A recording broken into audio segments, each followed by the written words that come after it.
ইসলাম ও আধুনিক দুই পদ্ধতিতে শিক্ষার ব্যবস্থা হলে সমাজে অপকর্ম কমে আসবে বলে মন্তব্য করেছেন বাংলাদেশ সেনাবাহিনী প্রধান জেনারেল ওয়াকারুজ্জামান।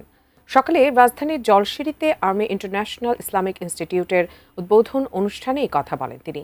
বলেন, দেশের শিক্ষা ব্যবস্থা সঠিকভাবে পরিচালনা করতে পারলে দেশে একটি সুন্দর সমাজ ব্যবস্থা গড়ে তোলা সম্ভব। ইসলামিক শিক্ষাকে সারা দেশে ছড়িয়ে দিতে হবে বলে জানান তিনি। বলেন, জলশিরি আবাসন প্রকল্প এলাকায় আর্মি ইন্টারন্যাশনাল ইসলামিক ইনস্টিটিউট শিক্ষা প্রতিষ্ঠান দিয়ে শুরু, এরপর সব জেলায় এই ধরনের ইসলামিক শিক্ষা প্রতিষ্ঠান তৈরি করা হবে বলে জানান সেনাপ্রধান। তিনি আরও বলেন, সেনাবাহিনী তার প্রতিষ্ঠা লগ্ন থেকে মানসম্মত শিক্ষা প্রতিষ্ঠান পরিচালনার মাধ্যমে দেশের শিক্ষা ব্যবস্থার উন্নয়ন এবং মানব সম্পদ গঠনে গুরুত্বপূর্ণ অবদান রেখে আসছে। Modern education and Islamic education.